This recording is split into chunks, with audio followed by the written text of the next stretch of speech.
Episode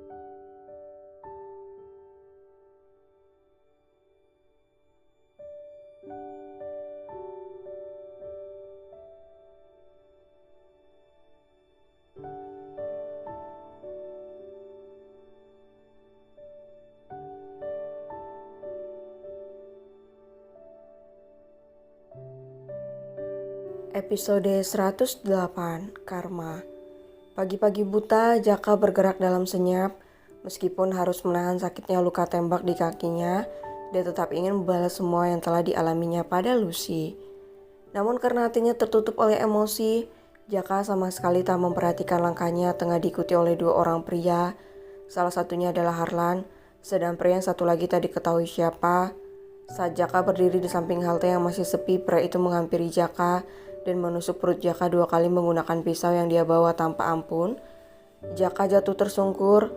Harlan langsung membekuk pria yang menusuk Jaka itu. Tanpa pikir panjang, Harlan langsung menghubungi anak buahnya.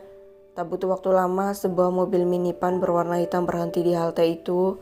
Harlan segera memasukkan Jaka dan pria tak dikenal itu ke dalam mobil. "Apa kita kan ke rumah sakit, Tuan?" tanya anak buah Harlan.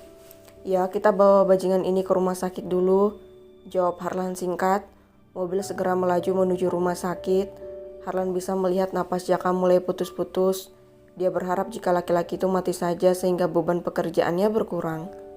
Setibanya di rumah sakit, Harlan berbuat seolah-olah Jaka adalah sahabatnya. Dia berteriak memanggil dokter dan meletakkan Jaka di berangkar. Jaka segera ditangani oleh dokter. Sementara itu Harlan melaporkan segala yang terjadi pada Suryo. Suryo tersenyum tipis karena ternyata karma masih berlaku. Belum juga dirinya bertindak, ternyata ada orang lain yang memiliki dendam pada pria itu. "Ada apa, Mas? Kenapa pagi-pagi Mas tersenyum begitu?" tanya Minta penasaran. "Tidak ada apa-apa, sayang. Bagaimana jika kita bulan madu?" "Is, kita ini sudah terlalu tua untuk itu, Mas." "Memangnya kenapa? Meskipun usiaku tua tapi jiwaku masih muda.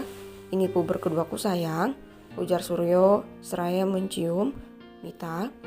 "Tapi aku malu pada Lucy dan Delano, mereka saja tidak pergi bulan madu." "Siapa yang bilang?" tanya Suryo dengan sebelah alis dinaikkan. "Aku yang bilang barusan. Mereka akan pergi baby moon setelah kandungan putri kita menginjak usia 5 bulan. Delano dan aku sudah menyiapkan semuanya." Wajah Mita seketika tersenyum malu, ternyata suaminya memang sudah memperhitungkan segalanya. Sementara itu di kediaman Delano, kedua putra Delano sedang merengek untuk pulang ke mansion Salendra. "Depan mau bunda oma, Dapin juga mau ayah oma." "Loh, bukankah kemarin kalian sudah janji sama oma gak akan rewel?" Diana mencoba membujuk kedua bocah itu. "Tapi kami mau bunda dan ayah."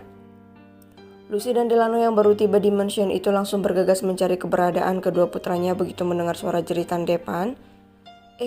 Anak bunda kok bicaranya seperti itu sama oma?" Lucy seketika menegur Depan. Melihat bundanya datang, Depan langsung berlari menghampur memeluk Lucy. "Bunda?"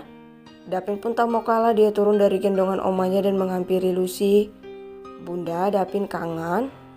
"Oh ya ampun, anak-anak bunda kenapa jadi manja begini sih?" Lucy membelai kepala Dapin dan Depan. Delano yang ada di belakang Lucy hanya menjadi penonton melihat betapa manisnya kedua bocah itu. "Ma, ada yang mau Delano bicarakan?" Delano menatap mamanya dalam. Diana yang tahu ada sesuatu dengan putranya langsung mengajak Delano masuk ke kamarnya. "Ada apa, Delano?" "Ma, Delano pikir Delano ingin mengungkapkan jika Karina adalah ibu kandung sekembar. Bagaimana menurut Mama?" "Memang ada baiknya seperti itu, tapi kamu harus lihat kondisi suasana hati mereka. Jangan sampai karena hal ini justru akan mengganggu psikologis putra-putramu." "Iya, Ma, Delano dan Lucy sudah memutuskan hal itu. Delano pikir mereka perlu tahu agar kelak ke depan tidak terjadi kesalahpahaman di antara Lucy dan mereka." "Ya sudah, Mama akan selalu mendukung apapun keputusan kamu, sayang." Delano dan Diana keluar dari kamar. Mereka mencari keberadaan Lucy dan kedua anak-anaknya yang ternyata sedang berada di taman samping mansion. Kedua bocah itu tampak sangat bahagia bermain di sekitaran Lucy. Kuharap setelah mereka mengetahui kebenarannya mereka akan lebih menyayangi Lucy. Itu sudah pastilah, no, mereka pasti akan semakin menyayangi Lucy. "Ah, Bunda." Depan bersembunyi di balik tubuh Lucy saat Dapin terus menyemprotkannya dengan tembakan air. "Kakak curang, jangan sembunyi terus di belakang bunda," gerutu Dapin. Lucy hanya tertawa melihat kedua tingkah bocah-bocah itu. Depan dan Dapin saling lirik saat melihat bundanya tertawa. Mereka akhirnya memilih menyemprot Lucy dengan pistol air mereka. Lucy berteriak seraya tertawa. Tubuhnya kini basah karena ulah kedua putranya.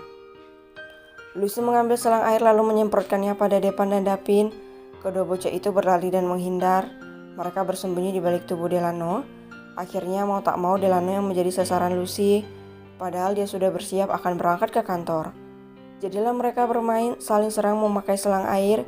Sementara Depan dan Dapin membantu Delano menyerang Lucy. Diana menatap mereka dengan senyum yang merekah. Akhirnya putranya kini menemukan kebahagiaannya setelah melewati begitu banyak cobaan. Lucy, Delano dan kedua putranya langsung membersihkan diri setelah tubuh mereka basah kuyup. Depan dan Dapin pergi ke kamar mereka bersama kedua pengasuhnya, sedangkan Delano dan Lucy mandi berdua.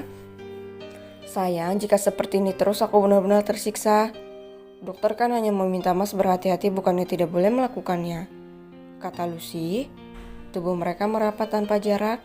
Lucy perlahan membelai dada bidang Delano hingga Delano terpejam, merasakan gelayar aneh yang mulai berpusat di pangkal pahanya.